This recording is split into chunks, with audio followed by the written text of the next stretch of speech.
وما أرسلناك إلا رحمة للعالمين কেমন হৃদয়ওয়ালা নবী আমার। আল্লাহ বলেন, হে পয়গম্বর, জগৎ সমূহের জন্য আপনাকে রহমত করে পাঠাইলাম। কেউ কেউ তর্জমা করেন উভয় জগতের জন্য নবী রহমত। আমি তর্জমা করেছি জগৎ সমূহের জন্য নবী রহমত। উভয় জগৎ মানে দুনিয়ার জগৎ, পরকাল জগৎ। আসলে জগৎ এই দুইটা না, জগৎ আরো বেশি। রূহের একটা জগৎ আলাদা, মায়ের গর্ভের জগৎ আলাদা, দুনিয়া নামক জগৎ আলাদা। মরণের পরে আর একটা জগৎ হবে, এটা হলো আলমে বরজখ, কবর জগৎ।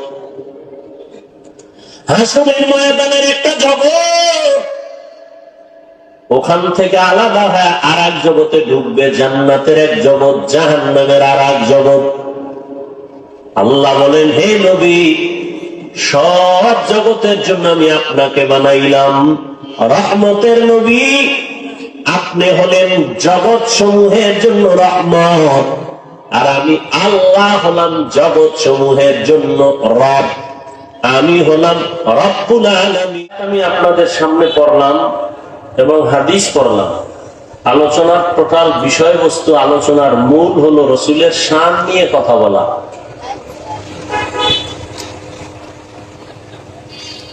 পৃথিবীতে মাখলুকাত যাদেরকে বলা হয়, বাংলায় সৃষ্টি বলে, এই সমস্ত মাখলুকাতের বানানেওয়ালা খালেক বা স্রষ্টা কতজন? নাম জোরে বলেন। তিনি কতজন? তার সহযোগিতায় আছে কতজন? আল্লাহর সহযোগিতায় কেউ আছে? তিনি কি এক? কোন দিক থেকে এক? বলেন। রিজিক দেওয়ার ক্ষেত্রে তিনি, হায়াত দেওয়ার ক্ষেত্রে তিনি, মৃত্যু দেওয়ার ক্ষেত্রে তিনি, কারণ করে মুসিবতের পরীক্ষা দেওয়ার ক্ষেত্রে তিনি।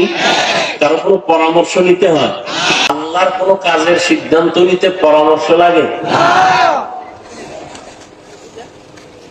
তো আল্লাহ হলেন খালেক, তিনি এক, তার কোনো সহযোগী নেই, তার কোনো সমকক্ষ কেউ নেই। যদি কেউ মনে করে আছে, এই আছে মনে করার নাম শিরিক। যিনি মনে করেন তার নাম মুশরিক। মুশরিকদের জন্য জান্নাত হারাম। আল্লাহ হলেন এক, খালেক। তিনি কয়জন?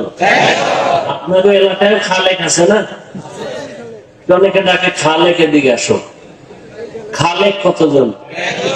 আপনাদের এলাকায় আবার খালেক হইলে তো দুইজন হয়ে গেল। তিনি খালেক না, কি আব্দুল খালেক, খালেকের বান্দা। একজনের নাম আল্লাহ হলেন রাজ্জাক, রিজিক দেন।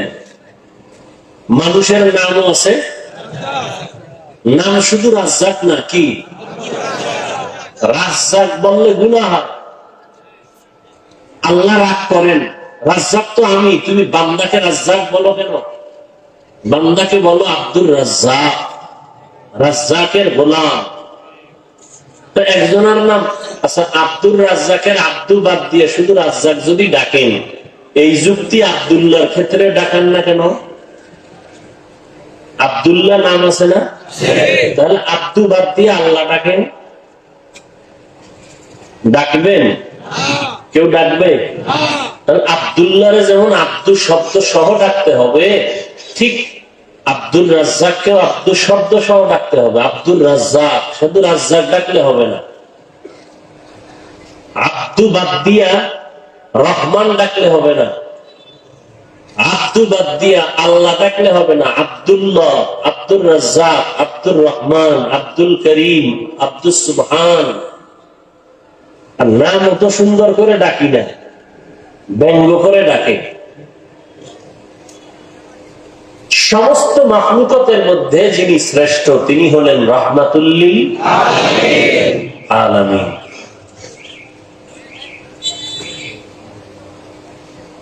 জগৎ সমূহের জন্য তিনি রহমত, তার প্রত্যেকটা কথা রহমত, কাজ রহমত, কদম রহমত। যেখানে কদম দিছেন রহমত শুরু হয়ে গেছে। মক্কায় কদম দিছেন, দাম বেড়ে গেছে। মদিনাতুল মুনাওয়ারা যারা উমরা করতে যায়, হজে যায়, হজের কোন আহকাম নাই যেটা মদিনায় পালন করা লাগে। মক্কায় সব শেষ, মদিনায় যায় কেন? মোহাব্বতের টানে। কারণ যারে দিয়ে আল্লাহকে চিনলাম, তার সাথে একটু সাক্ষাৎ, মোলাকাত, সালাম বিনিময় করার জন্য। যাদের কলবের চক্ষু খোলা, তারা রাসূলের সাথে কথা বলে আসেন। যাদের কলবের চোখ বন্ধ, চামড়ার চোখই খোলা নেই, তার কলবের চোখ খুলবে কি করে? চামড়ার চোখে চশমা লাগায় দিছে, বেপরদা, গান বাজনা, সিনেমা, অল টাইম মোবাইল সামনে থাকে। রাসূল কেমনে আসবে সে সামনে? সেই রহমাতুল লিল আলামিন, তার শানের বয়ান নবীজি আসার আগেও চলতেছিল, আসার পরেও চলতেছিল, বিদায়ের পরেও চলতেছে, কিয়ামত পর্যন্ত চলবে, কিয়ামতের দিনও চলবে। এমন একজন ব্যক্তি আমার নবী। কার নবী? কার নবী? যদি বলতে পারি আমার নবী, আর নবী যদি বলেন আমার উম্মত, বিনা হিসাবে জান্নাত। কিন্তু দিলকে প্রশ্ন করেন, আমার নবী বলার মতো পুঁজি আছে নি ভিতরে? আমার নবী মুখে বললে কি হবে? দিল থেকে আসতে হবে আমার নবী। আর দিল থেকে তখনই আসবে যদি আমার ভেতরে নবীর আদর্শ থাকে। আল্লাহ সবাইকে নবীর আদর্শওয়ালা বানায় দেন। নবীর আদর্শ কি কারণ করে জুলুম করা? নবীজি জিন্দেগিতে কোনদিন, নবীর জিন্দেগি কত বছর বলেন? 63 বছর নাকি? 63 বছর পরে নবী আর দুনিয়ার জীবনে নাই, আখিরাতের জীবনে চলে গেছেন, ঠিক না? 63 বছর হায়াতে আমার রাসূল কোনদিন ভুলেও কাউকে একটা গালি দেন নাই, ভুলেও না। আমরা সে নবীর আদর্শ কতটুকু মানি? নবী জীবনে কখনো চোখ গরম করে কারো দিকে তাকান নাই। এবার বুঝেন নবীজি কত সুন্দর আদর্শ নিয়ে আসছেন। সেই নবী অনেকগুলো আদর্শ উম্মতকে দিয়ে দিয়েছেন। তার মধ্যে একটা হাদিস আমি পড়েছি, এ বিষয়ে দুটো কথা আপনারা একটু খেয়াল করেন। নবীজি বলেন সব উম্মত জান্নাতে যাবে, সব। কিন্তু আছে না নাই? ইল্লা মান আবা, যারা আমি মুহাম্মদকে অস্বীকার করে তারা না।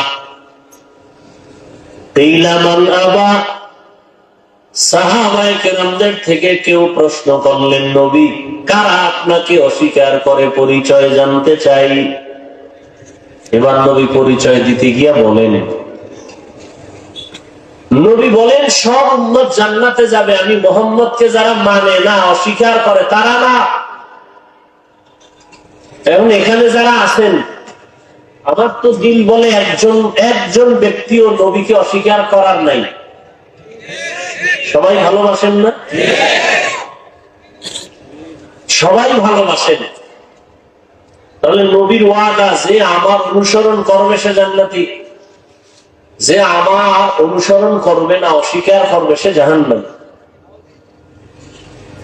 তাহলে এখানে সবাই যদি বলেন আমি নবী মানি, তো সব জান্নাতি।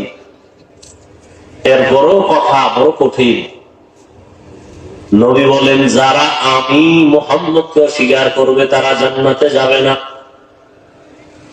সাহাবায়ে কেরাম বললেন, কে আপনাকে অস্বীকার করে জানতে চাই হে রাসূল? নবীজি বললেন, মান আতাআনি দাখালাল জান্নাহ, যে আমার অনুসরণ করবে, অনুকরণ করবে, সে জান্নাতে যাবে। আমার অনুসরণ যিনি করবেন, অনুকরণ করবেন, এক অনুকরণ অনুসরণ একটার নাম ইত্তেবা, আর একটার নাম ইতাআত। তারা জান্নাতে যাবে। কে জান্নাতে যাবে নবী তা জিজ্ঞাসা করি নাই, জিজ্ঞাসা করেছি কে অস্বীকার করে। নবী বলেন, মান আসানি ফাকাদ আবা, যে আমার বিরোধিতা করে সে জাহান্নামী। দেখেন, যদি বলতেন নবী যে আমার অনুসরণ করে না সে জাহান্নামী, নবী এ কথা বলেন নাই। নবী যেমন বললেন যে আমার অনুসরণ করবে সে জান্নাতে যাবে, বিপরীত কথা দাঁড়ায় যে অনুসরণ করবে না সে জাহান্নামে যাবে।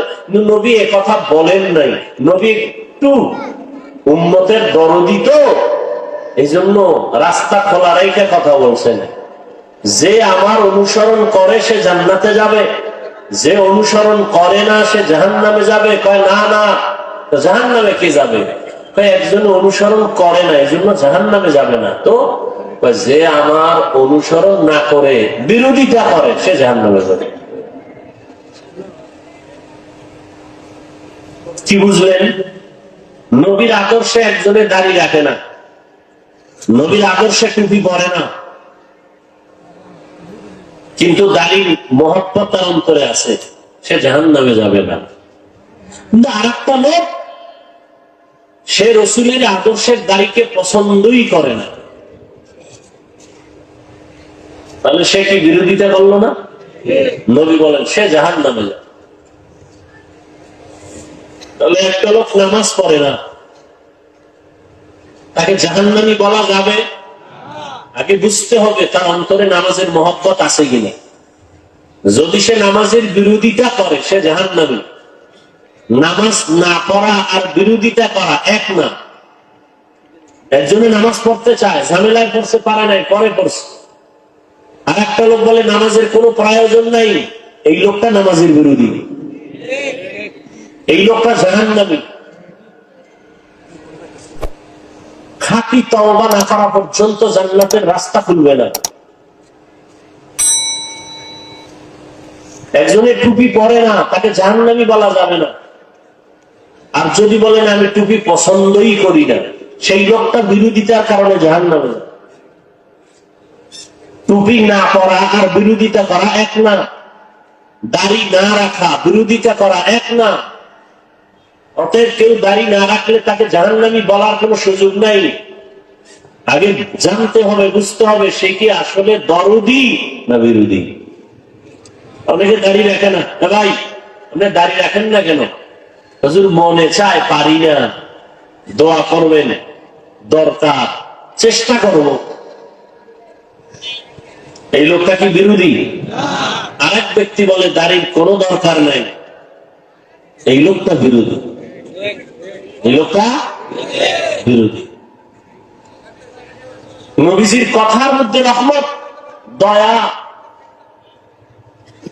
ইমামুল আউয়ালিন আল আখিরিন বাহর সাদকা রাহমাতাল লিল আলামিন সাইয়্যিদুল কাউনাইন খাতমুল মুরসালিন আখির আমদ বুদে ফখরুল আউয়ালিন।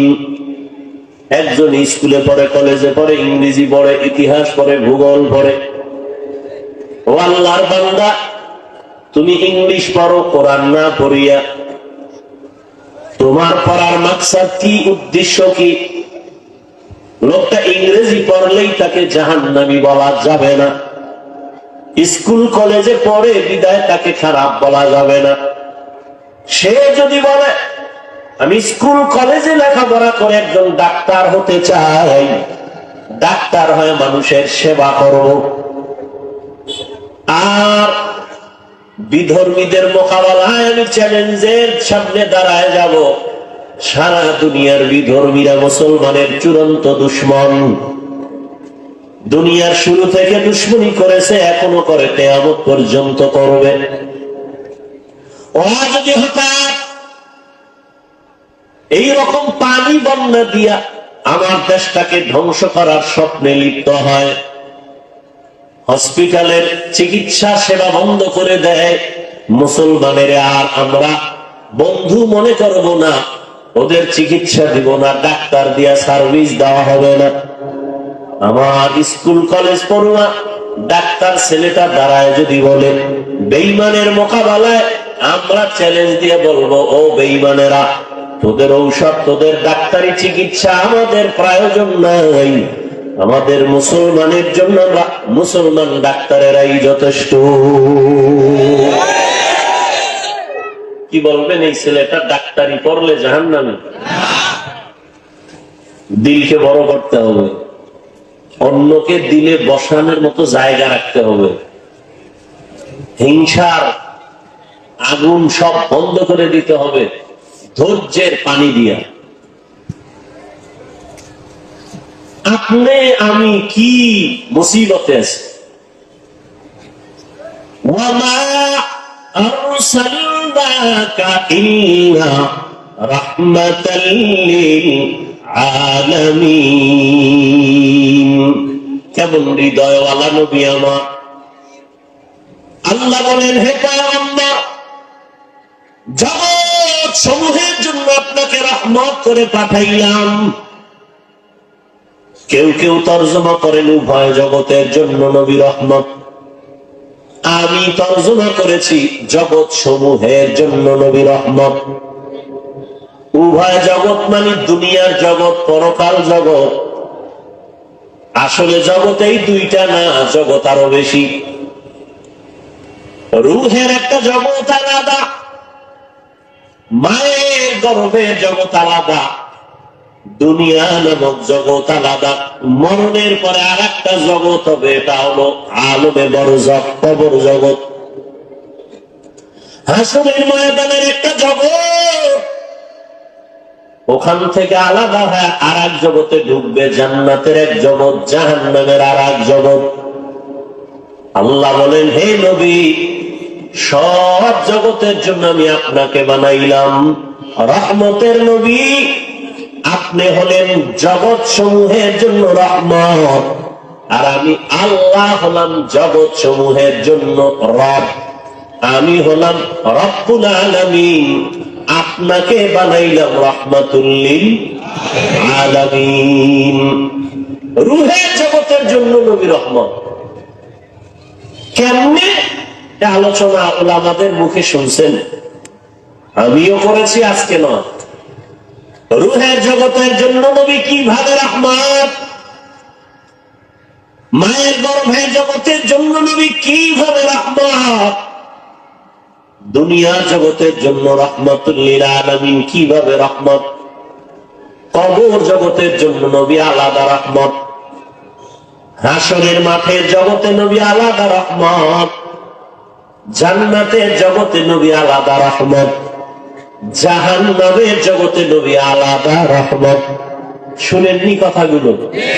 না বাড়ি যাওয়ার টাইম হয়ে গেছে? গেট খুলবে না, কেসি গেটে তালা লেগে যাবে। হ্যাঁ, চাবি নিয়ে আসেন। আবদ্ধ জিন্দেগি আর এই ধর্মীয় কাজে বাধা হবে, এই জিন্দেগি মুসলমান মেনে নেওয়া যায়? নামাজে যাবেন, সব আন্দোলনই তো হইল, কি সব আন্দোলনই। আজও আমি একদল আল্লাহর বান্দা মাদ্রাসা আসছেন মাগরিবের পরে, বললাম বিগত আন্দোলন থেকে ছাত্রদের, আমরা বলি তার নাম ছাত্র আন্দোলন, বলেন না আপনারা? এখানে কি শুধু ছাত্র ছিল না জনগণ ছিল, আলেম ছিল? বলেন।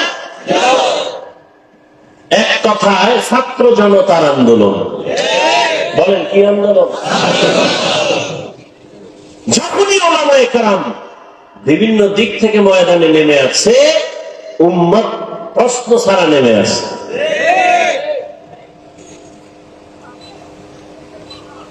এই আন্দোলন থেকে দুইটা শিক্ষা আমরা নিতে পারি। এক, জুলুম করলে পরিণাম ফল ভালো হয় না।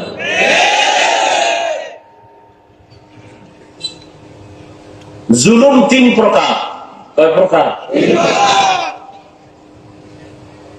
নিজের সাথে জুলুম, আল্লাহর সাথে জুলুম, অন্যের সাথে জুলুম। নিজের সাথে জুলুম যেমন ব্যক্তির সাথে জুলুম, আহালের সাথে জুলুম।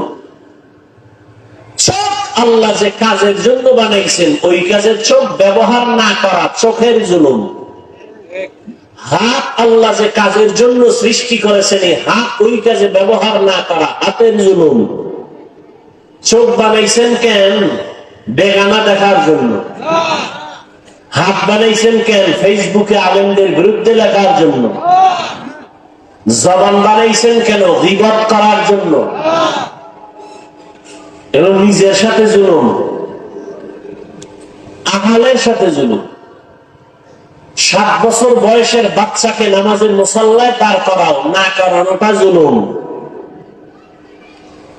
10 বছরে শাসন করো নামাজের জন্য, এগুলো আহালের সাথে জুলুম। বাবার আহাল সন্তান, স্বামীর আহাল স্ত্রী, শিক্ষকের আহাল ছাত্র, ইমাম খতিবের আহাল মুসল্লি, জনপ্রতিনিধির যারা দায়িত্বশীল তাদের আহাল জনগণ, সমস্ত দুনিয়ার মানুষের দায়িত্বে ওলামায়ে কেরাম, ওলামায়ে কেরামের আহাল হলো সারা দুনিয়ার উম্মত। আল্লাহর সাথে জুলুমের নাম শিরিক। শিরিক করা আল্লাহর সাথে জুলুম। অন্যের সাথে জুলুম, চাই সেটা একটা পিপিলিকা হোক, বিড়াল হোক, কুকুর হোক। কুকুরের সাথে জুলুম, অন্যায় করে নাই, খামাখা একটা বাড়ি মারলেন, জুলুম। বিড়াল কোনো অপরাধ করে নাই, খানা বন্ধ করে দিলেন, জুলুম। এবার আসলে আমরা পরস্পরে মানুষ, বাড়ি করলেন, হাঁটার জায়গা দিলেন না প্রতিবেশীকে, জুলুম। আছে না নাই? মালিকের পানির লাইন আলাদা, ভাড়াটিয়াদের পানির লাইন আলাদা। ভাড়াটিয়ার পানির লাইনের পানি বন্ধ থাকে, মালিকের পানি বন্ধ থাকে না, জুলুম। আছে না নাই? নিজে মন চাইলে গেট খুলে বের হবেন, ঢুকবেন, ভাড়াটিয়া নামাজে যাবে, গেট বন্ধ, জুলুম। আছে না নাই? দুই অপরাধের শাস্তি মরার আগে হবে, লিখে রাখবেন। আগেও বলছি, আজও বলে যায়। কয় অপরাধের শাস্তি? قال النبي صلى الله عليه وآله وسلم اثنان يعجلهما الله في الدنيا। পয়গম্বর বলেন, এমন দুইটা অপরাধ আছে যে দুইটা অপরাধ করলে শাস্তি হবে দুনিয়াতে। আল বাগিয়ু ওয়া হুকুকুল ওয়ালিদাইন। 1 নম্বর অপরাধের নাম জুলুম। জুলুম করলে শাস্তি হবে মরার পরে না আগে। সবাই মুখস্থ করেন। ভাই ভাইয়ের সাথে জুলুম করেছো, শাস্তিটা কিন্তু মরার আগেই হয়ে যাবে। ভাই বোনের সাথে জুলুম করেছো, শাস্তি হবে মরার আগে। বোনের পৈতৃক সম্পত্তি বাবার থেকে তুমি আত্মসাৎ করে বোনকে তুমি বঞ্চিত করেছো, বোনের উপরে জুলুম করেছো। খাইতে পারবি না, গলায় ডুববে, পেটে যাওয়ার আগে আজরাইল এসে হাজির হয়ে যাবে। অনেক সন্তানেরা অন্য ভাই বোনের সম্পদকে আত্মসাৎ করে নেয়, বাবারে কনভিন্স করে নেয়। আবার অনেক বাবা আছে একজনকে গোপনে সব দিয়ে দেয়, ভিন্ন সন্তানদের বঞ্চিত করে, জুলুম। আল্লাহর নবী বলেন, জুলুমের শাস্তিটা মরার আগে হবে। মালিক কর্মচারীর থেকে তুমি সব কাজ আগে আদায় করে নিলা, বেতনটা টাইম মতো দিলা না, চাইতে গেছে, ধমক দিয়েছ, জুলুম করেছ, আছে না নাই? এই দোষটা সব আমার। গার্মেন্টস ফ্যাক্টরির মালিক, ঘরে কাজের লোক আছে না? আহা, কাজের লোকের ঠিক মতো খানা দেয় না, কাপড় দেয় না, গাড়িতে কোথাও যায়, মালিক তার স্ত্রী সন্তান সুন্দর সিটে বসছে, ব্যাগ ডালা পেছনে কাজের মেয়েটাকে বসায় রাখছে, এরকম খবরও পাই না? জুলুমের বিচার হবে মরার আগে, হয় না? হয় না? ফেরাউনের বিচার হয়েছে না? কথা কন না কেন? এটাই কি শেষ? ফাইনাল? এটা তো সেমি ফাইনাল। ফাইনালটা তো পরকালে, মরার পর, কিয়ামতের দিন, বুঝেন না? পুলিশে আসামি ধরে কোর্টে উঠাইব না? কোর্টে উঠানোর আগে কি পরিমাণ হাদিয়া চলে না? চলে না? এটা সেমিফাইনাল। ফাইনাল হবে আদালতের বিচারক যখন রায় দিবে ডানে বামে, তখন হবে ফাইনাল রিমান্ড। কেউ অন্যায় করে নাই, তাকে অন্যায়কারী বানানো জুলুম, আছে না নাই? কেউ দোষ করে নাই, তাহলে দোষ চাপায় দেওয়ার নাম জুলুমের বিচার মারার আগে না পরে? কোথায় যাবা? আল্লাহ ধরা বড় কঠিন।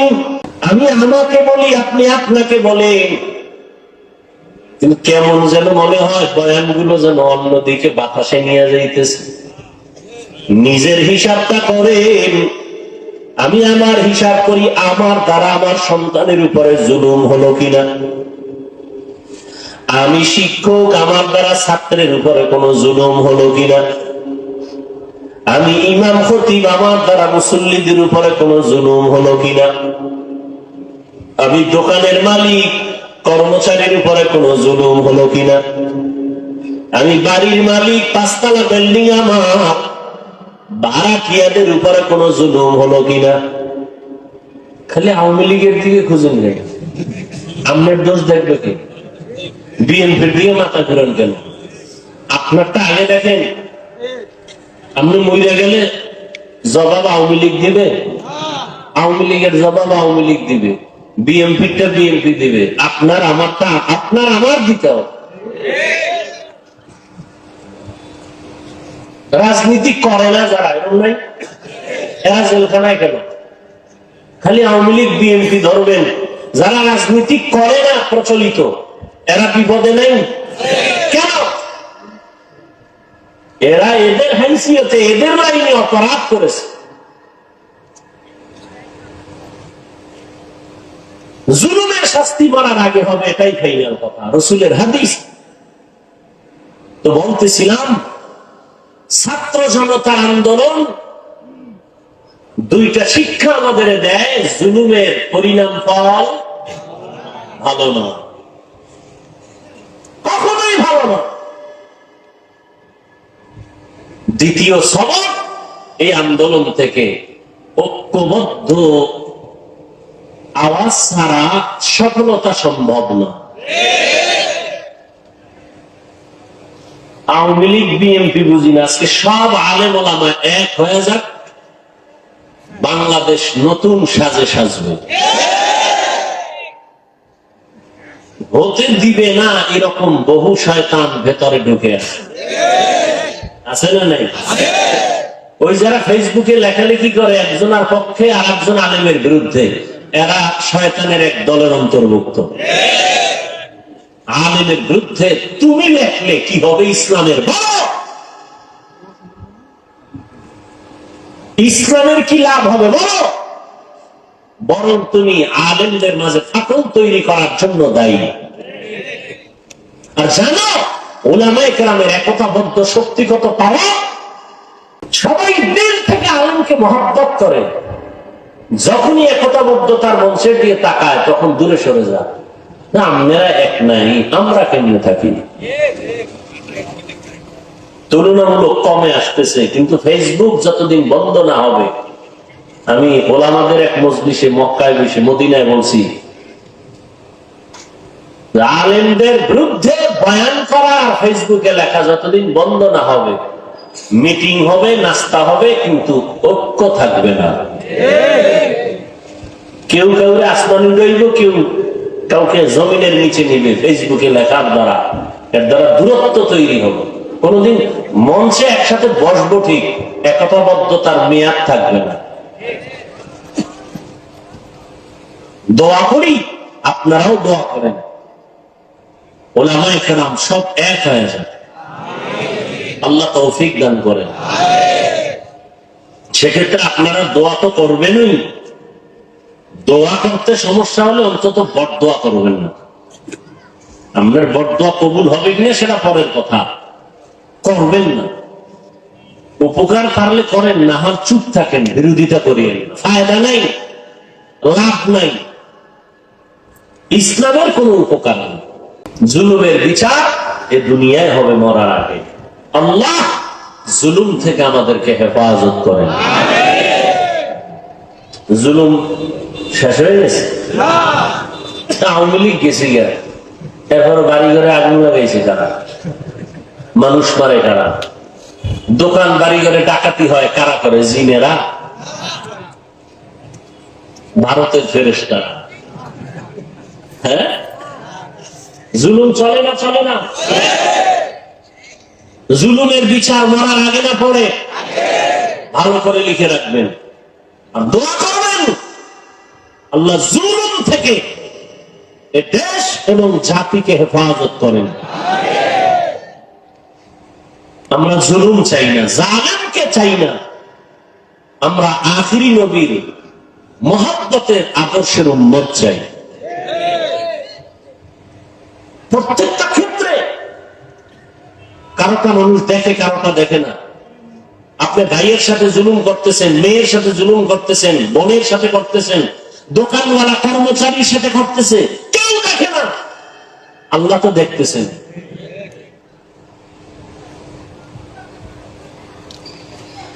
আল্লাহ পাক যেভাবে ছাত্র জনতার আন্দোলনে পরিবর্তন হয়েছে, নতুন করে এই দেশে যেন কেউ জুলুম করার স্বপ্ন পর্যন্ত না দেখে, করবে তো দূরের কথা। ছাত্র অন্যায় করবে, শাসন করার আইন আছে ইসলামে। কি করার আইন আছে? এই কথা কিন্তু একটা শব্দের ব্যবধান, কিন্তু খুব খেয়াল করবেন। শাসন করার আইন আছে, শোষণ করার আইন নেই। শাসনের নাম ইনসাফ, শোষণের নাম জুলুম। ইসলামে ছাত্রকে শাসন করার আইন আছে, শোষণ করার, স্ত্রীকে শাসন করার আইন আছে, শোষণ করার আইন নাই। জনগণকে শাসন করার আইন আছে, শোষণ করার আইন নাই। ছাত্র অন্যায় করছে, একটা ধমক দেওয়ার মতো। শিক্ষক যদি 2 ধমক দেয়, 1 ধমক জুলুম। ছাত্র অন্যায় করেছে, একটা বেতের বাড়ি, 2 বেত দেওয়া জুলুম। একটা অন্যায় করছে, বেতের বাড়ি কয়টা? একটা পাবে, কিন্তু ওজন হবে কত? 1.5 কেজি না 10 গ্রাম। এখানেও ইনসাফ।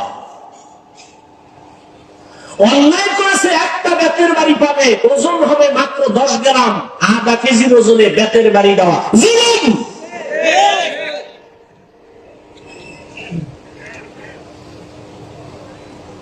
জমানা ফাইলে গেছে, এখন আর ছাত্রকে শিক্ষক বেত দেওয়া লাগে না। ছাত্ররা উল্টা শিক্ষকের দিকে কি নমুনা আছে না নাই? তবে এখানে অনেক ছাত্র দেখতেছি বিভিন্ন ঘরানার স্কুল, কলেজ, মাদ্রাসা, আজীবনের জন্য কথাটা আমি বলে থাকি, আজও বলছি, মনে রাখবেন, শিক্ষকের সাথে বেয়াদবি করে মরার আগে বিচার হবে, লিখে রাখবেন। শিক্ষকদের সাথে যারা বেয়াদবি করবে তার শাস্তি হবে মরার আগে, মনে রাখবেন। সবার সাথে মেজাজ দেখানো যায়? সন্তান মা বাবার সাথে মেজাজ দেখাতে পারে? ছাত্র শিক্ষকের সাথে মেজাজ দেখাতে পারে? যারা দেখিয়েছে চোখের সামনে সঙ্গে দেখেছে না ধ্বংস হয়ে গেছে। ক্লাসে 1 নাম্বার বেয়াদবি করছে, ধ্বংস। বহু দেখেছি স্কুল কলেজ আর মাদ্রাসার লাইনে, কম দেখি নাই। যদি কেউ প্রমাণ চান হাতে ধরে দেখাতে পারবো। আল্লাহ বেয়াদবির থেকে আমাদের হেফাজত করুন। পয়গম্বরের সাহাবী, প্রথম তিনি চাচাতো ভাই হযরতে আলী রাদিয়াল্লাহু তাআলা আনহু, নবীর কি দ্বিতীয় সিঁড়িতে গিয়া সাহাবী, তৃতীয় ধাপে গিয়া হযরত আলী নবী, বলেন না কেন, জামাতা।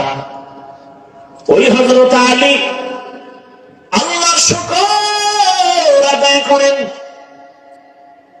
নবীজি আলীকে পাইয়া, যে আলী 7 বছর বয়স থেকে 12 বছরের মধ্যেই, কেউ বলেন 10 বছর, কেউ বলেন 11 বছর, কেউ বলেন 8 বছর, কেউ বলেন 7 বছর, এই বয়সে নবীর হাতে হাত লাগায় কালেমাওয়ালা মুসলমান হয়ে গেছেন। সুবহানাল্লাহ। হযরত আলী এতটাই আদবওয়ালা সাহাবী, রহমতের নবী বলেন, আনা দারুল হিকমাহ ওয়া আলিয়ুম বাবুহা, আমি মুহাম্মদ হিকমত ও ইলমের ঘর, আর ওই ইলমের ঘরের দরওয়াজা আমার আলী। সুবহানাল্লাহ বলতে সন্দেহ? ইলমেরা ইজাজ করদান বেহিসাব, খলকেরা দাতান জবাবে বাসাওয়া। হযরত আলী আল্লাহর শুকর আদায় করে, যেই নবী আলীকে বলেন আমি, আমার আলী ইলমের ঘরের দরজা। কতটা দাম হযরত আলী! ভাইরা আমার, হযরত আলী রাদিয়াল্লাহু তাআলা হিজরতের রাতে নবী বিছানায় শোয়া, তারপরে নবী বিদায় হয়ে গেলেন মক্কার জমিনে। কেমন মুহাব্বতের নবীর সাহাবী, যে আলীর জবানে এত প্রশংসা, আল্লাহর কাছে শুকর আদায় করে বলেন, আল্লাহ সম্মানের চেয়ারে বসার জন্য 2 পুঁজির একটা লাগে, না হয় সম্মানের চেয়ার পায় না। চেয়ার পায় কিন্তু কোনটা পায় না। একজনে জোর করে চেয়ার দখল করছে, এটা কি সম্মানের নেই? ঠিক। অনেকে জুলুম করেও চেয়ারে বয়, কথা ঠিক না? আর একটা হলো সম্মানের। একজনে জোর করে বইছে ধাক্কা দিয়ে, আমি বসবো, আমার চেয়ার। আর একজনকে আমি বসবো না, বসাবো, এর মাথায় ফিরে এনে বসাইয়া দিছে, কথা ঠিক নেই? কেউ স্বপ্নে দেখছিলেননি?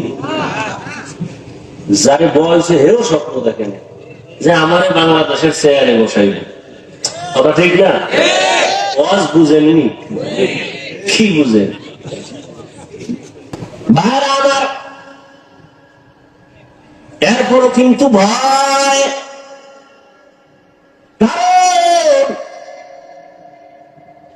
ফিলিস্তিনের জমিনের উপরে হিংস্র আক্রমণ, বাইতুল মাকদিসকে দখল করা, মুসলমানের উপর আক্রমণ।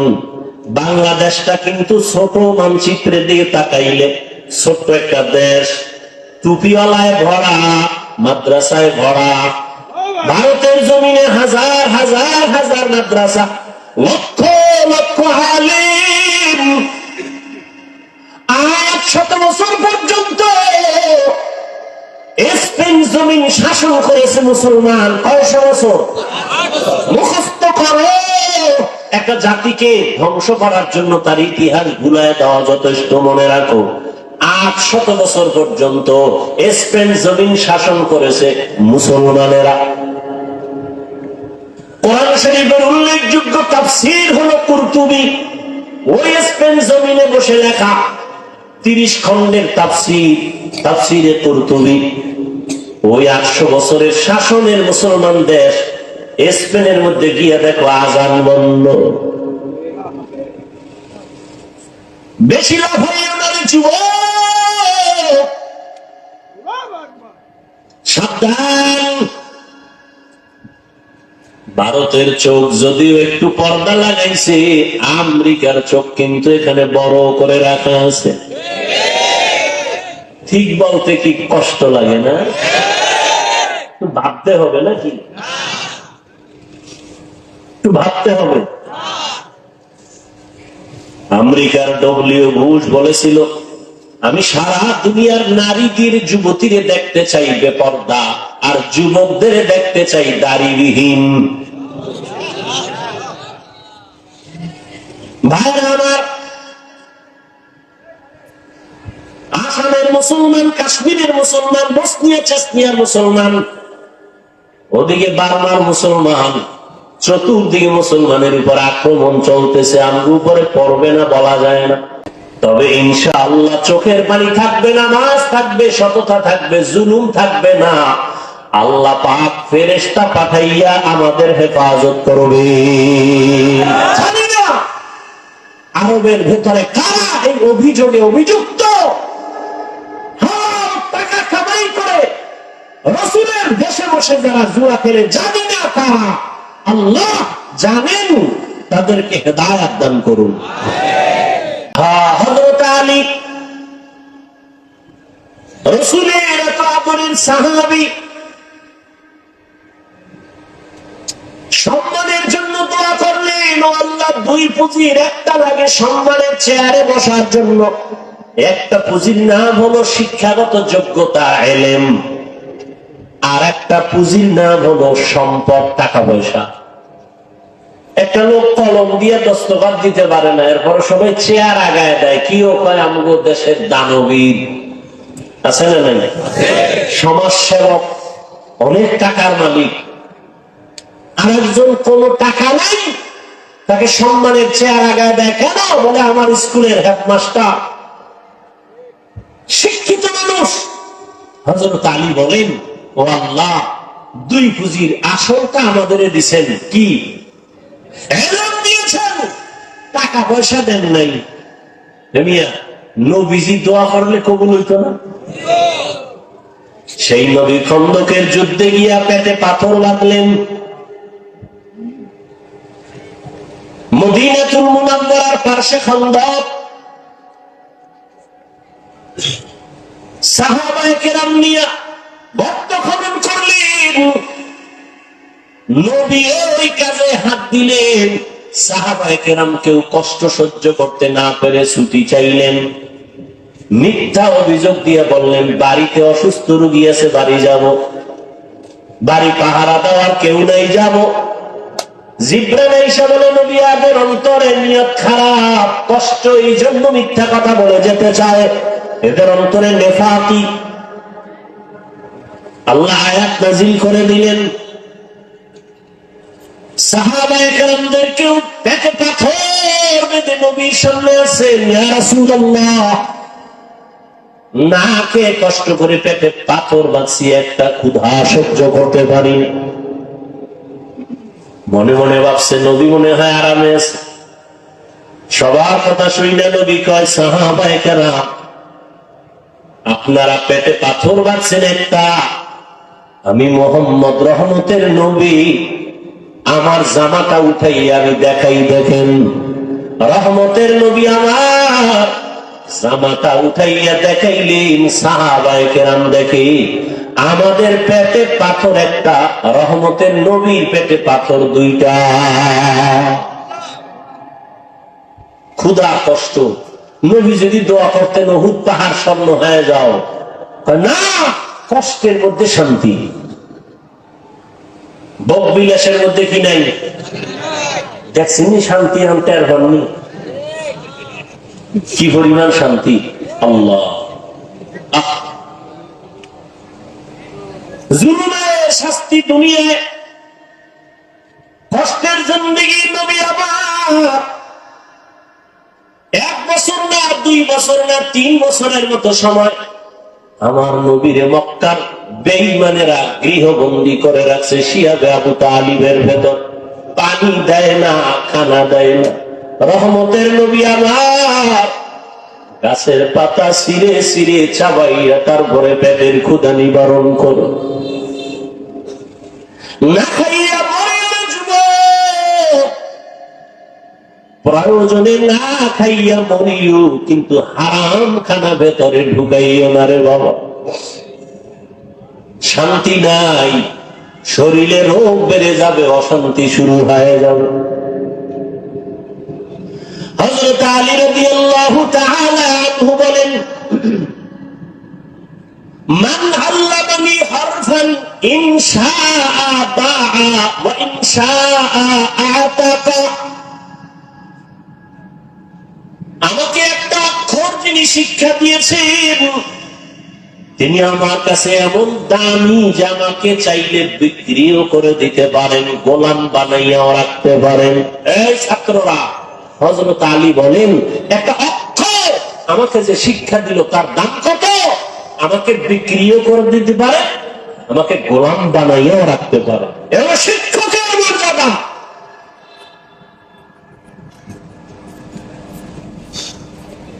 কিন্তু আমরা অনেক সময় দেখতে পাই কিছু বেয়াদবি আচরণ,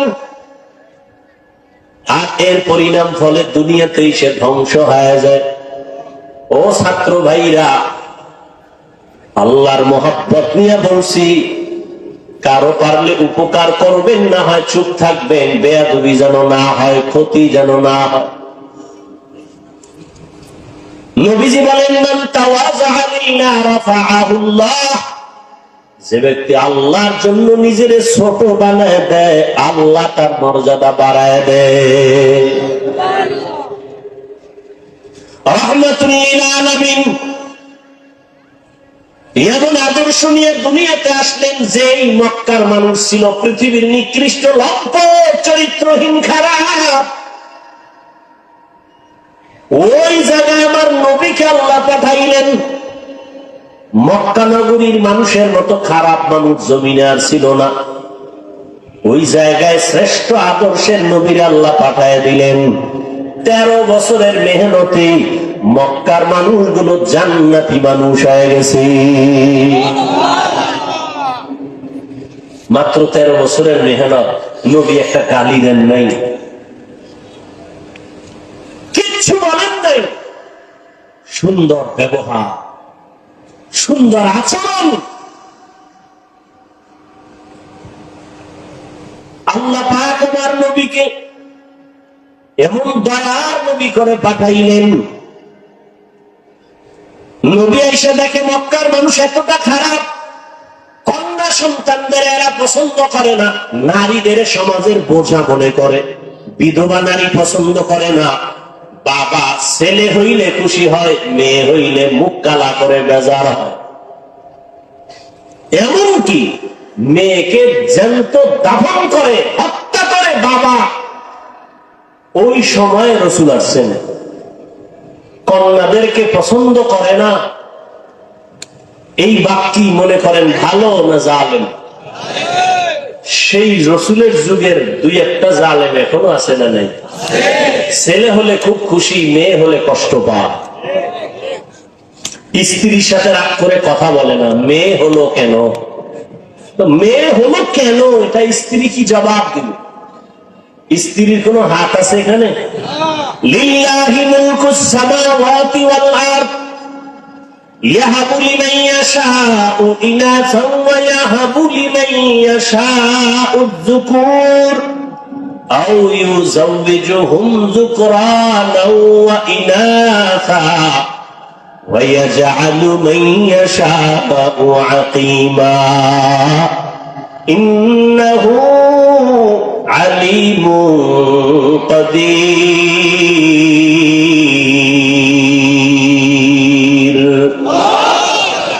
আসমান জমিনের মালিকানা কার? আল্লাহ বলেন, আমার ক্ষমতা সব। আমি চাইলে কাউকে ছেলে দেই, কাউকে মেয়ে দেই, কাউকে দোনোটা দেই, কাউকে কোনোটাই দেই না। ক্ষমতা কার? না, আপনি স্লোগান দিচ্ছেন ছেলে হোক মেয়ে হোক দুটোর বেশি নয়, একটা হলে ভালো হয়, না হইলে আরো ভালো। স্লোগান দিচ্ছে ছেলে হোক মেয়ে হোক দুটো, কথা বলতে গেল দুটো, একটা হলে ভালো হয়। এই স্লোগান আছে না নাই? এই স্লোগান যেদিন থেকে শুরু, আমার মাওলার কুদরত সেদিন থেকে শুরু। সেদিন থেকে একসাথে দুইটা, একসাথে 3টা, একসাথে 4 সন্তান, মা মরছে কারণ মা এখনো তাজা, একসাথে 4 সন্তান আছে না নাই? সন্তান সুস্থ, মাও ছেলে হোক মেয়ে হোক দুটোর বেশি নয়, একটা হলে ভালো হয়, না হইলে আরো ভালো। এটা বাইতুল মোকাররমের খতিবের স্লোগান, মক্কা মদিনার ইমামের স্লোগান, তা আমেরিকার স্লোগান, পশ্চিমা বেঈমানের স্লোগান, ইহুদি খ্রিস্টানদের স্লোগান। এই স্লোগান দিয়ে এরপরে আবার ট্যাবলেটও দিয়ে দিস, খাও, নিয়ন্ত্রণ করো। কি নিয়ন্ত্রণ? জন্ম নিয়ন্ত্রণ। নিয়ন্ত্রণের ক্ষমতা কার হাতে? আল্লাহ পাক বলে, দেখ সেই 20 বছর আগের নিয়ন্ত্রণের ট্যাবলেট খাওয়ার পরে আমগো সোনার বাংলায় জনসংখ্যা কি পরিমাণ কমলো? মাইনাস না প্লাস? ট্যাবলেট কই, স্লোগান কই? আমরা হুজুরেরা বাড়াইছি না, এখানে ময়দানে সব হুজুর নেই, এই যুবককে বাড়াইছে। এক কথায় আল্লাহর সাথে পাল্লা দিয়া কেউ আগাই নমরুদ দিয়ে পারছেনি। আল্লাহরে মাইরে ফলাইলে কেসা খতম। নমরুদ কথা আল্লাহরই মারি, তীর ধনুক নিয়ে রেডি আল্লাহকে মারবে, গুলি মারছে ধনুক। আল্লাহ কয় ওয়া মাকারু ওয়া মাকার আল্লাহ ওয়াল্লাহু খায়রুল। তীরের আগায় রক্ত লাগে গেছে, নিচে আইয়ে কয়, দেখছো নি আল্লাহরে মাইরে খাক জায়গায় শেষ করে দিচ্ছে, এই যে রক্ত। এত পাওয়ারফুল নমরুদ, ওকে মারার জন্য কোন বাহিনী লাগছে? বলেন, এই জালেমদের শেষ করছে একটা অসুস্থ মশা, সাথে জুতা মোবারক, ঠিক নি? মাথার ভিতরে গিয়ে মশা আশ্রয় নিছে, ফাঁকে ফাঁকে একটা মিস কল দেয়, নমরুদের চান্দি গরম। কত কবিরাজ, কত আয়ুর্বেদিক, কত ডাক্তার, ঔষধ, কোনটাই মাথা ঠান্ডা হয় না। হঠাৎ করে জুতার সাথে মোলাকাত, মাথা হিমেল হয়। নমরুদ কারে? আমার ভাইয়ের ভিতরে যে ঔষধ আছে আমি তো জানি না, জুতা লাগাইনি মাথা ঠান্ডা। যত একটু বাড়ি নড়ে আরো ঠান্ডা, বাড়ির পাওয়ার ওজন বাড়ায় না আরো ঠান্ডা। তুই জুতার বাড়ি দিলেই মাথা ঠান্ডা, কেমন চান কপাল! এই কপাল কি সবার হয়নি? আল্লাহ মাঝে মাঝে জুতার সাথে মোলাকাত করায়, চান কপাল লাগে। বুশের গালে জুতা লাগছে, সাংবাদিক বলে কাইফা হাল, ডোন্ট মাইন্ড। জুতা খায় কেমন লাগলো? বলে কিচ্ছুই মনে হয় না, এটা আমার গণতান্ত্রিক অধিকার। নমরুদের জুতার বাড়ি দিলে মাথা ঠান্ডা, কেমন কপাল আর কেমন ঔষধ!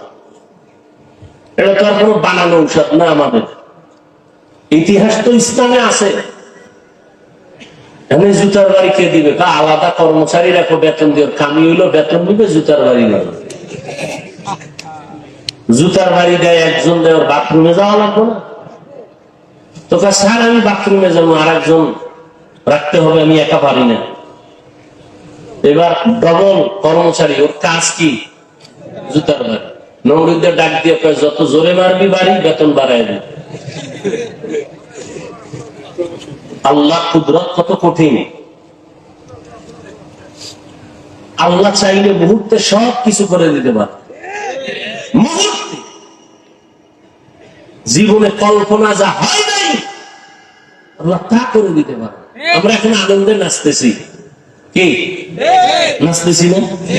আমরা যদি আবার সীমা লঙ্ঘন করি, তা আমাদের কল্পনায় নাই আল্লাহ এমন কিছু করে দিতে পারেন না, পারেন না। যেমন এই বাইতুল মাকদিস, ফিলিস্তিনের ইতিহাস আমি ছাত্রদের ক্লাস করাই। 100 বছর পর্যন্ত বনি ইসরাইল এত চালাক, মুসা নবী, ঈসা নবীর উম্মত, একদল ইহুদি আর একদল খ্রিস্টান। আল্লাহ এদের দিলেন নিয়ামত, নবীদের দেশ বাইতুল মুকাদ্দাস। এরা জুলুম শুরু করলো, নবীর গায়ে হাত তুললো। যেই জাতি নবীর গায়ে হাত তুলে, যেই উম্মত আলেমদের বিরুদ্ধে যায়, ওদের অভিশপ্ত জীবন নেমে আসে মুহূর্তের মধ্যে। যে যুগে নবী নাই, ওই যুগে পৃষ্ঠপোষক উলামায়ে কেরাম। সে আলেমদের উপরে যখন কারো হস্তক্ষেপ হবে তখন এটা আসমান থেকে ফয়সালা নেমে আসবে। আল্লাহ দেখান না? দেখেন না? আপনাকে চোখ আছে দেখার মতো? আছে? থাকলে কোনদিন আলেমদের বিরুদ্ধে লিখবেন না, বলবেন না।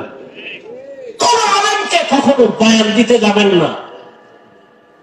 খবরদার, এইভাবে করেন, ওইভাবে চলেন, আলেমকে এই চালাকি করে বয়ান দিতে যাবেন না। আপনি পথ প্রদর্শক নয়, উলামায়ে কেরাম পথ প্রদর্শক। ওয়ারাসাতুল আম্বিয়া তারা নিয়ামত পাইয়া এত খুশি, এরা জুলুম করা শুরু করছে।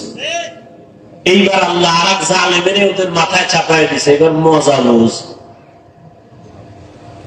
এই জন্য আমি বলবো, যাই করেন না কিছু, জুলুম যেন আপনার থেকে আমার থেকে প্রকাশ না পায়, সাবধান। যেই সমাজে জুলুম হয় ওই সমাজে আর শান্তি থাকে না, আর বিচারের ফয়সালা আসমান থেকে চলে আসে।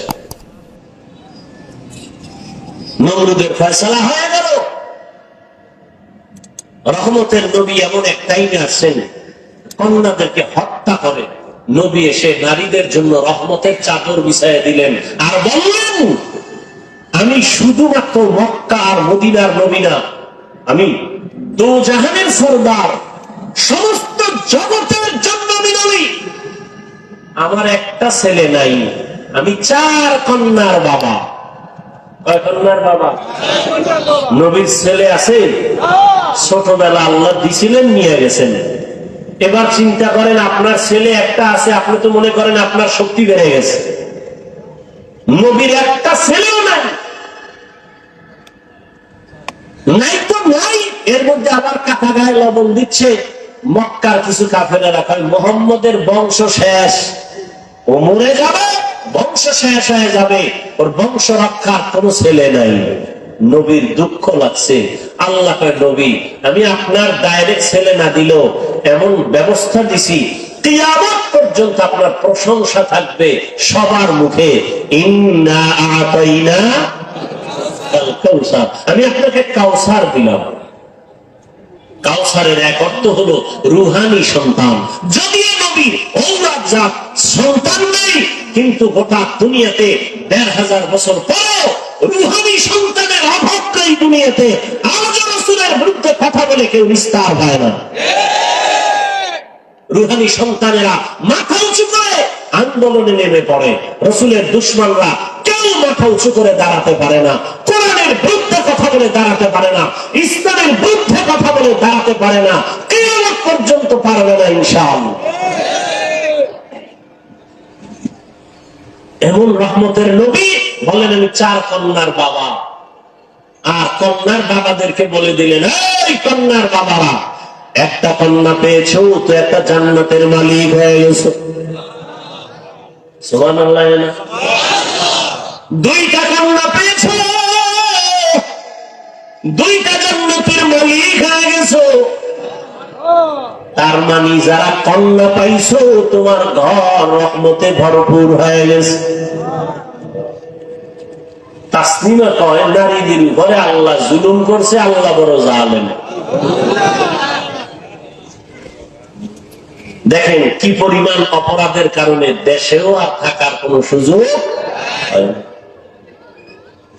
ভাইরা আমার, আল্লাহ পাক নবীর মাধ্যমে মক্কা নগরীটাকে এত সুন্দরভাবে সাজায় দিলেন।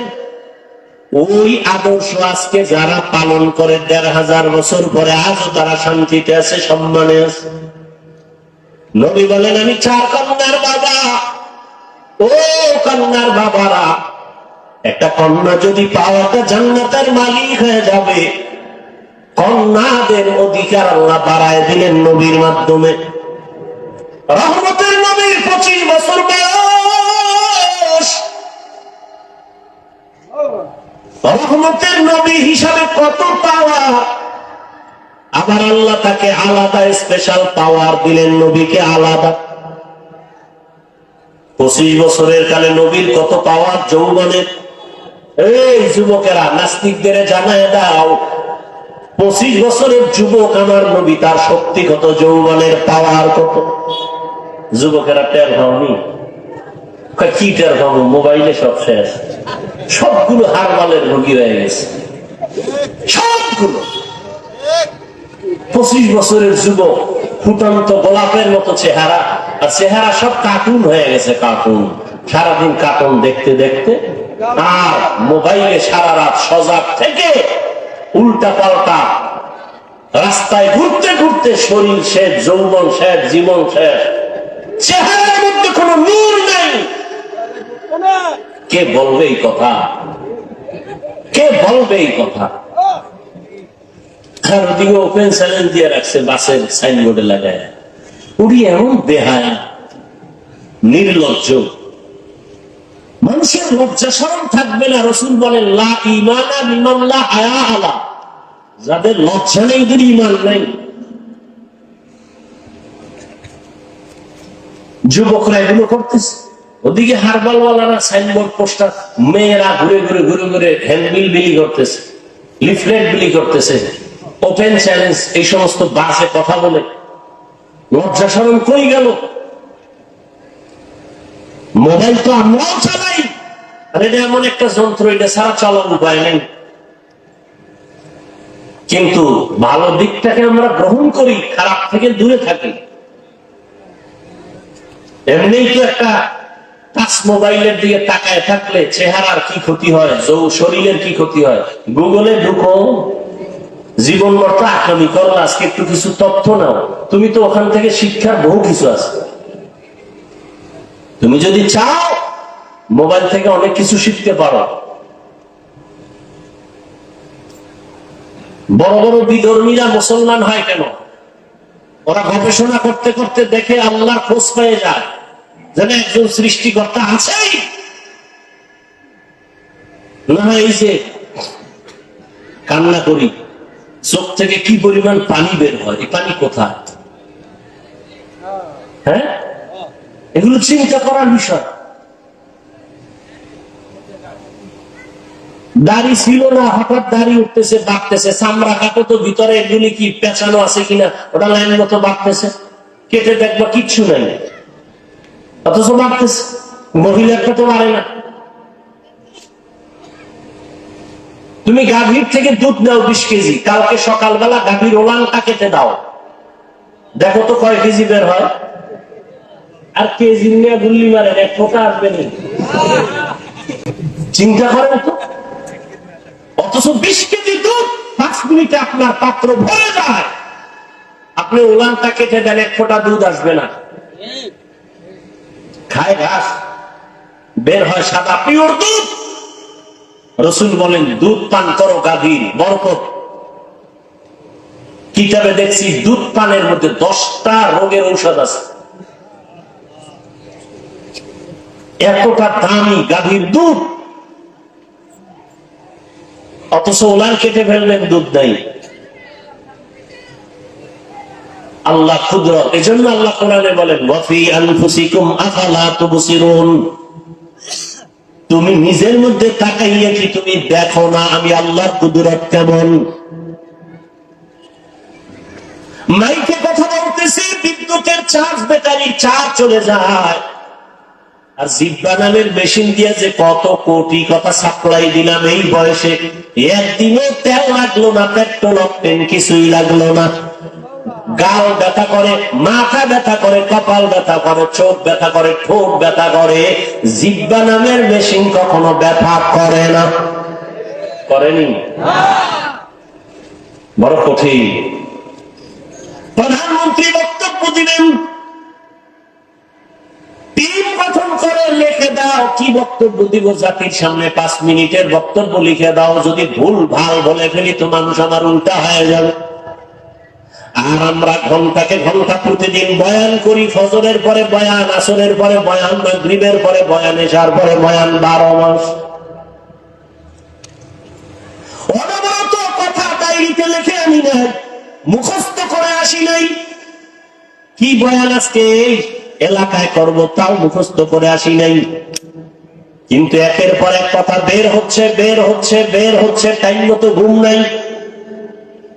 এই সফর করে আসার পরে শুধু ঘুম আর ঘুম, শুইলেই ঘুম। এরপরে যে বয়ান করতেছি, একটা কথা যদি উল্টা পাল্টা বের হইয়াই যায়, বন্ধু আমার দুশ্মনে পরিণত। কেউ আমার সাজাইয়াও দেয় নাই। এইভাবে আগামীকাল বয়ান, প্রত্যেকদিন বয়ান 12 মাস। ঘুম টাইম মতো হয় না। তোমরা যখন ঘুমাও তখন আমরা গাড়িতে, রাস্তায় থাকি। এরপরেও দুই একটা কথা একটু স্লিপ হয়ে যায়। আর সেই সমস্ত দুই একটা কথা নিয়ে যদি কোনো উম্মত আমাদের বিরুদ্ধে লেখালেখি করে, ওর মতো আলেমের দুশ্মন কুলাঙ্গার জমিনে আর দ্বিতীয় কেউ হতে পারে না। ঘন্টাকে ঘন্টা কথা বলতেছি, লেখা নিয়ে আসছি। কি মনে হয় মুখস্থ করে আসছি যে আজকে এত এই কয়টা কথা বলবো? কুদরত কা, এর মধ্যে দুই একটা ভুল অনিচ্ছায় হতে পারে।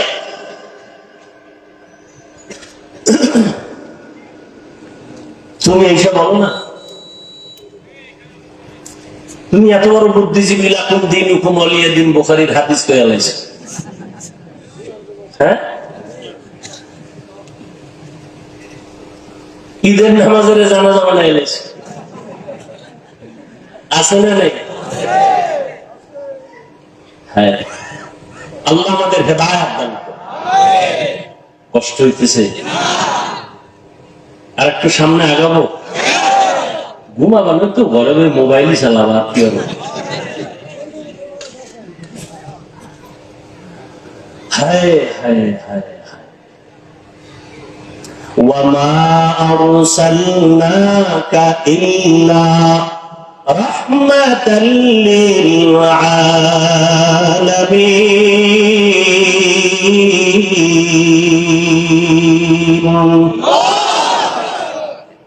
এই যে এত বয়ান শুনো যুবক বাবারা, অন্তরে মায়া আছে না?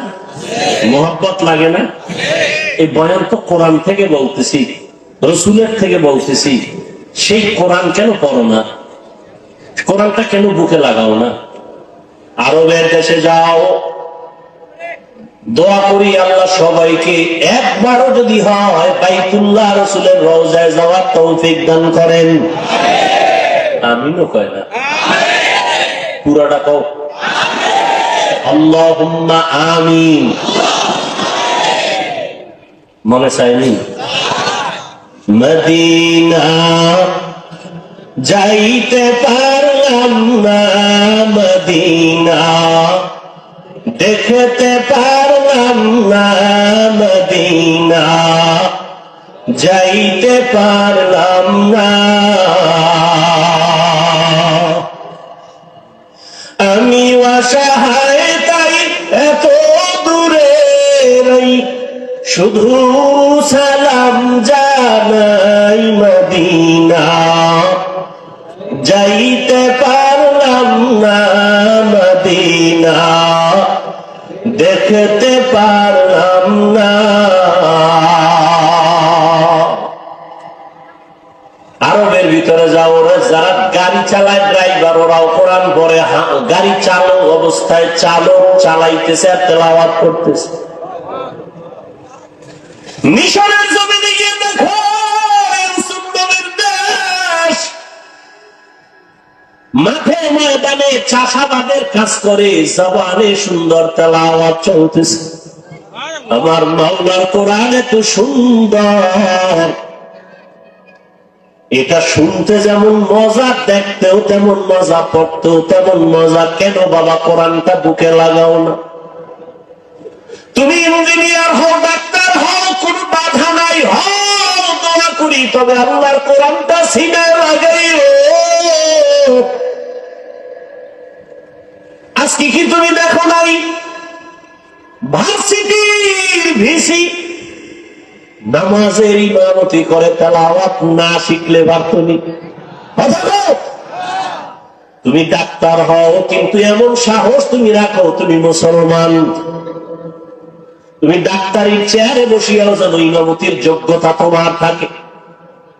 যেখানে যাবে তুমি নামাজ পড়াবে, মধুর তেলাওয়াত শোনাবে, তখন সবার দিল থেকে থেকে বলা আসবে যে ডাক্তার হইয়াও তেলাওয়াত এত সুন্দর, ইঞ্জিনিয়ার হলেও তার তেলাওয়াত এত সুন্দর। এ যদি ইমামতি করার যোগ্যতা রাখে, জাতি শিখবে আর জানবে যে মুসলমানকে পিছিয়ে ফেলার কোন রাস্তা নাই। তুমি ডাক্তার হও, ইঞ্জিনিয়ার হও, আল্লাহর কোরআন পড়ো, জুমার খুতবা দেওয়ার মতো যোগ্যতা তোমার ভেতরে অর্জন করো, নামাজের ইমামতি করার মতো যোগ্যতা অর্জন করো। ইমামতির যোগ্যতার সব থেকে বড় যোগ্যতা হলো বিশুদ্ধ কোরআনের তিলাওয়াত। আরবের ড্রাইভারেরা তেলাওয়াত করে, সাধারণ মানুষ কোরআন পড়ে। কোরআন শিখতে 20 দিন লাগে। কয়দিন? 20 দিন মানে 20 ঘন্টা। 20 দিনের 20 ঘন্টা লাগে। মাত্র দৈনিক 1 ঘন্টা টাইম দাও, 20 দিনে কোরআন শিখে ফেলবা ইনশাআল্লাহ। বহু সময় নষ্ট করছো এদিক সেদিক, কোরআন শিখতে 1 ঘন্টা টাইম দাও। ফজরের পরে, না হয় এশার পরে, সুযোগ মতো দাও না, দেখবা আল্লাহর প্রতি মায়া, ইবাদতে মায়া বেড়ে যাবে। রাহমাতুল লিল আলামিন নারীদের ইজ্জত রক্ষা করতে গিয়া বাবাদের বললেন, নারীদের আর হত্যা করা যাবে না, কন্যা হত্যা করা যাবে না। নবীর আদর্শ বাস্তবায়ন করতে গিয়া দান শহীদ করেছেন। তারপরেও নবী কোনদিন জিদের বশবর্তী হয়ে রাগ করে কারোর উপরে জুলুম করেন নাই। আর ওই নবীর আদর্শ পালন করে সাহাবায়ে কেরাম সারা দুনিয়াতে এত দৃষ্টান্ত স্থাপন করেছেন যে আজকে সাহাবায়ে কেরামের আদর্শ নিয়ে দুনিয়ার মানুষ তার জীবনকে সুন্দর করে। রাসূলের জন্য নিবেদিত প্রাণ সাহাবায়ে কেরাম, যেই নবী দান শহীদ করেছেন দ্বীন ও ইসলামের জন্য, ওই নবীর মহব্বতে উহুদের ময়দানে ওই রক্তমাখা দ্বীনের আলামত এখন উহুদ পাহাড়ের সাথে লেগে আছে। বহু বছর চেষ্টা করছি বাইতুল্লাহ থেকে মদিনায় গিয়া উহুদ পাহাড়ের ওই জায়গাটা একটু বসবো, দেখবো নবী যেখানে দান শহীদ করে বসছিলেন। সুযোগ পাই না, ওই দেশের সরকার আটকে দিয়েছে। এই বছর একটু সুযোগ পেয়েছে। রহমতের নবীর দান শহীদ হয়ে গেল। কাফেররা এলান করলো মুহাম্মদ দুনিয়ায় নাই। কান্নার আওয়াজ চতুর্দিকে ছড়ায় পড়ল। বেলাল পয়গম্বরের সাহাবী আযান দিতেছেন। ওই বেলালের কানে আযানের মাঝখানে আওয়াজ আসছে, মদিনার নবী জিন্দা নাই। আযান বাদ দিয়া মাঝখান থেকে দৌড়ায় আমার নবীকে দেখার জন্য। যেই নবী দুনিয়াতে নাই তার জন্য আযান দিলাম, সে না থাকলে আযান আর দিব না। ঠিকই নবীর ইন্তেকাল যখন হয়ে গেল, বেলাল বলে আর মদিনায় থাকতে পারি না, আযান আমি দিয়া সহ্য করতে পারি না। সিরিয়ার জমিনে বেলাল চলে গেল। বেলালের কণ্ঠের আযান যদি না হয়, ফজরের অন্ধকার আলোকিত হয় না। যদিও 10 জন সাহাবাদের মধ্যে বেলালের নাম নাই, কিন্তু নবী কয় আমি জান্নাতে গিয়া বেলালের আওয়াজ পেয়েছি, হাঁটার আওয়াজ। হৃদয়টাকে এত পবিত্র পরিশুদ্ধ করেছে। তুমি স্কুলে পড়ো, কলেজে পড়ো, তুমি ডাক্তারি পড়ো, ইঞ্জিনিয়ারিং পড়ো, হৃদয় তারে পরিষ্কার করো, নেফাকি দূর করো, আল্লাহর কোরআনের নূর সিনায় ঢুকাও, কোরআনওয়ালা উলামায়ে কেরামদের মহব্বত অন্তরে জায়গা করে নাও, বেয়াদবি আচরণ থেকে নিজেকে বাঁচাও, নবীজির মহব্বত অন্তরে ধারণ করো, আর আল্লাহর কাছে দোয়া করো, হে মালিক যেই নবীর এত গুণগান শুনি, ওই নবীর রওজার পাশে দাঁড়ায় একটু সালাম দেওয়ার তৌফিক আমারে দান করো। ওই নবীর রওজায় গেলে চোখের পানি ধরে রাখা যায় না। যেই নবী গোটা দুনিয়া পাগল করে ওখানে আছেন, ওই নবীর দান শহীদ হয়ে গেল। নবী এত কষ্ট করলেন দিনের জন্য।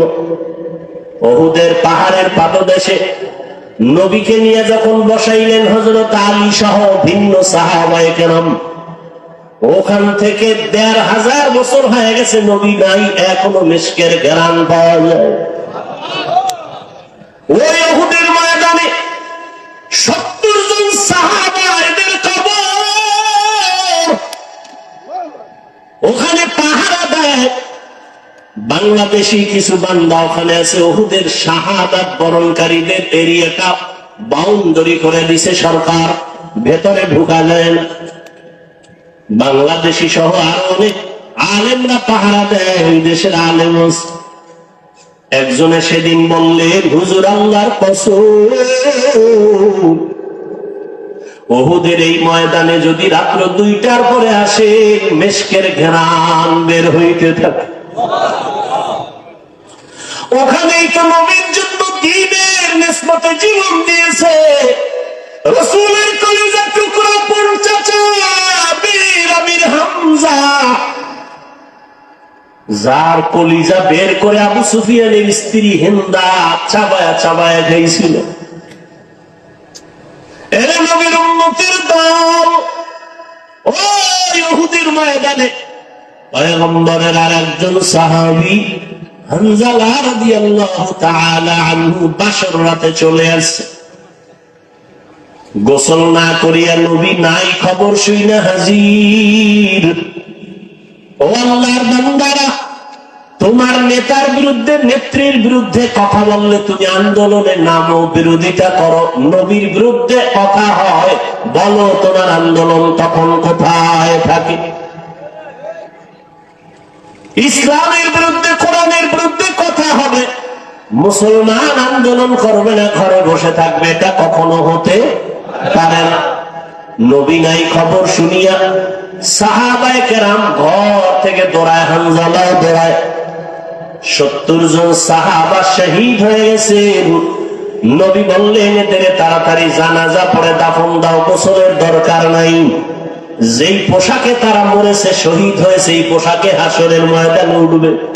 কিয়ামতের দিন এদের গায়ে রক্ত মাখা দেখবে।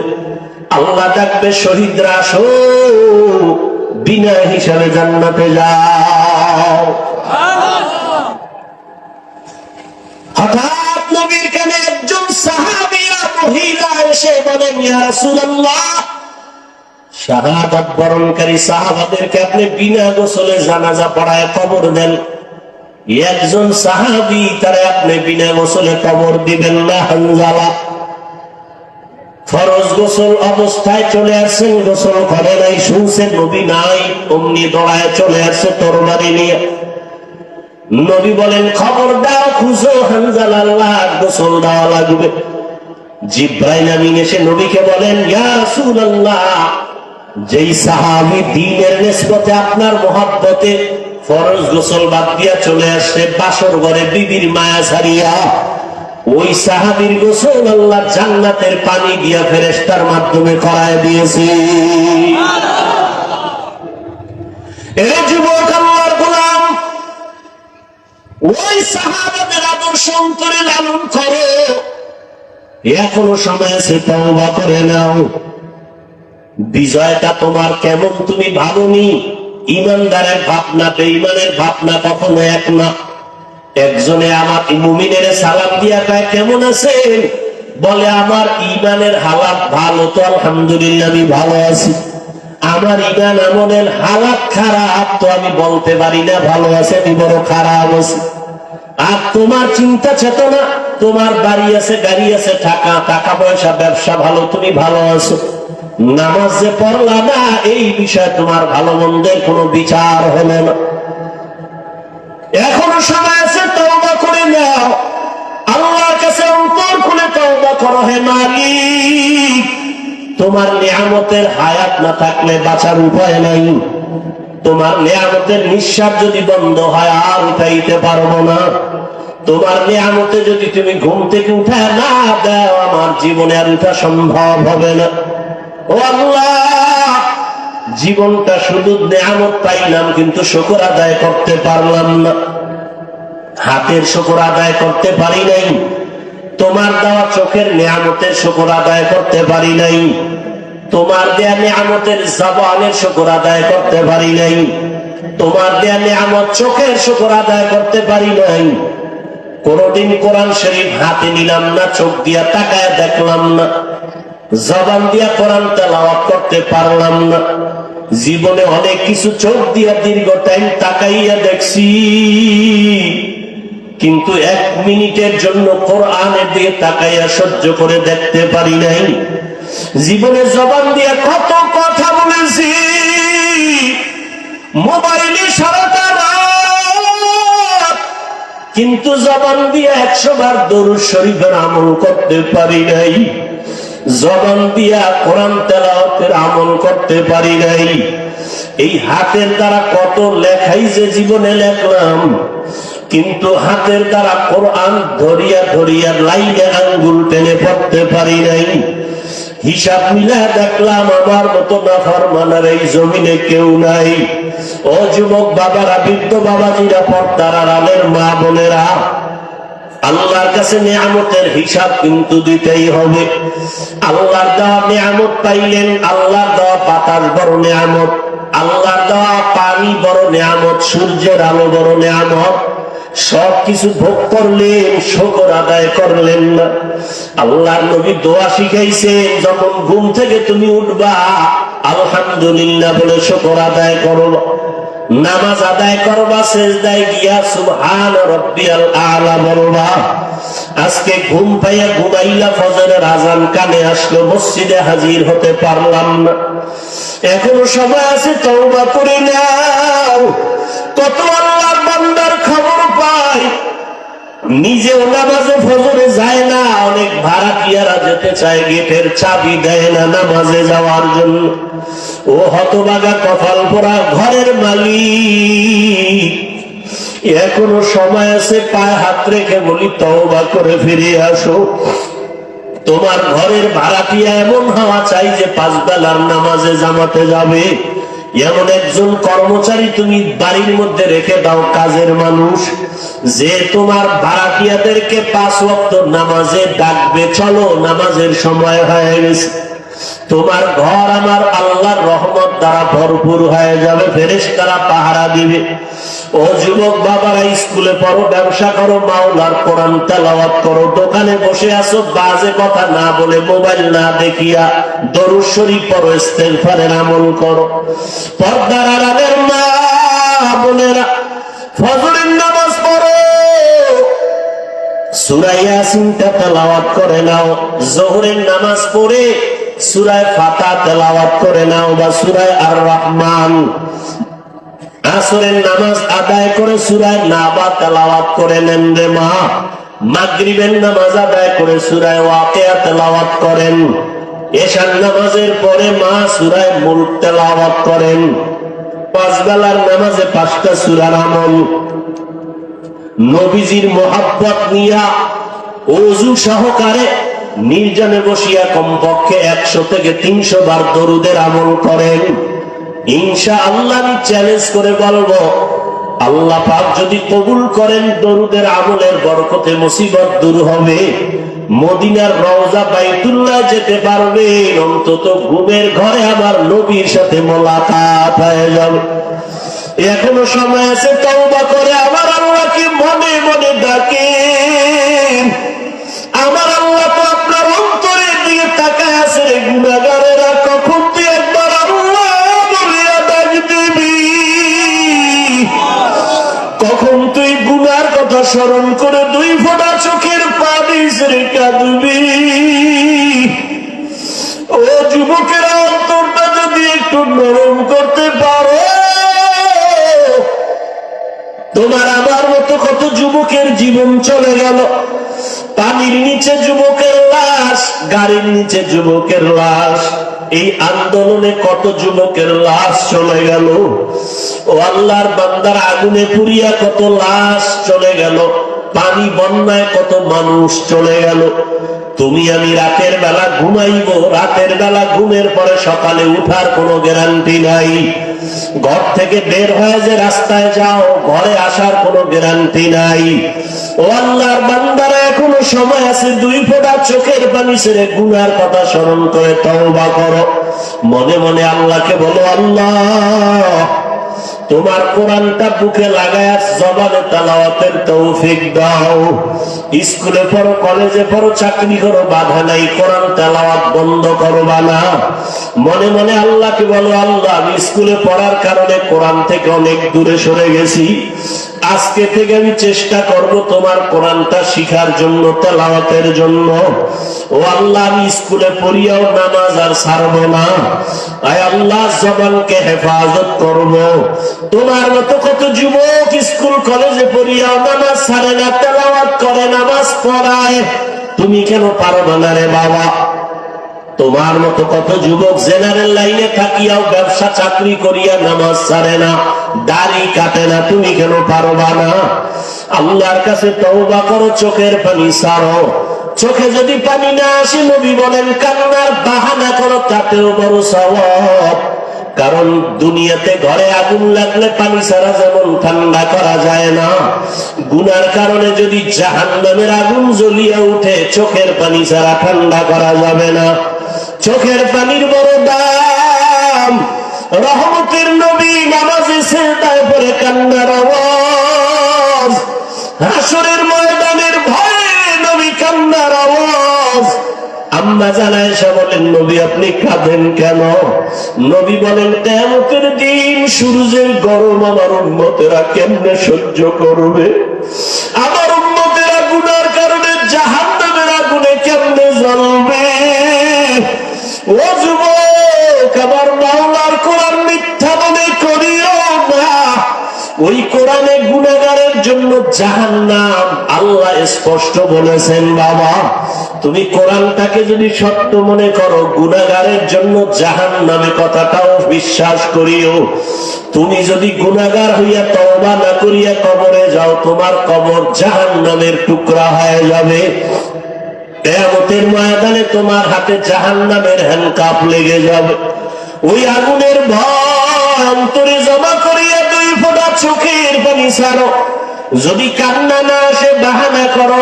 আর তোমার ডানে বামে যদি কোনো কান্নাওয়ালা ভাই পাও, একটু দোয়া দাও। কান্নাওয়ালা যদি দোয়া করে, তোমার কপাল খুলিয়া যাবে। আর দুনিয়াতে তোমার বড় দোয়ার ফ্যাক্টরি তোমার মা, তোমার বাবা। ওই মা বাবা যদি থাকে, বাবা যদি থাকে, দোয়া নাও। মা থাকলে দোয়া নিও। মা বাবার দোয়া ছাড়া তুমি কোনোদিন সফলতা অর্জন করতে পারবা না। ওই মায়ের কাছে গিয়া বলি, আরে মা একটু দোয়া করিয়া দাও। রসুলের রওজার কিনারার দোয়া দাঁড়াইলাম একটা যুবক, আমার দেশে বাড়ি, গলা জড়ায় কাঁদে আর কয়, হুজুর আমার মা নাই, আমি বড় অসহায়। আমার মা আমার জন্য কত দোয়া করেছেন, আজকে আমি সব পাই, কিন্তু আমার মায়ের কণ্ঠ কানের মধ্যে পাই না। ও আল্লাহর বান্দারা, ওই মা পাইয়া বেয়াদবি করিও না। মায়ের থেকে দোয়া নাও, বাবার থেকে দোয়া নিও।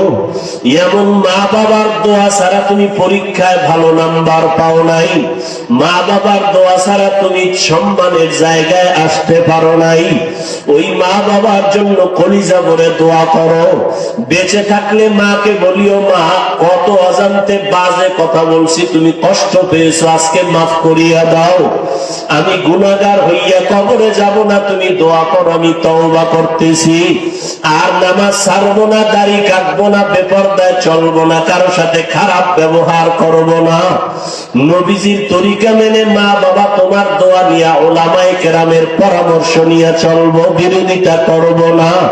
তওবা করার মতো যদি কারো অন্তর তৈরি হয়, তওবার খাঁটি নিয়ত যদি থাকে, 2 হাত আমার আল্লাহকে দেখায়া দাও। আয় আল্লাহ আমাদের হাতগুলো কবুল করে নেন। আয় আল্লাহ আমরা গুনাহ থেকে তওবা করতেছি, আর গুনাহ করব না। আয় আল্লাহ আপনার নাফরমানি করব না। উলামায়ে কেরামের পরামর্শ নিয়ে, মা বাবার দোয়া নিয়ে চলবো। আমাদের তওবা কবুল করে নেন। নবীজির সুন্নাত অনুযায়ী চলার তৌফিক দান করেন। তওবার উপরে মজবুত হয়ে চলার তৌফিক দান করেন। আমিন।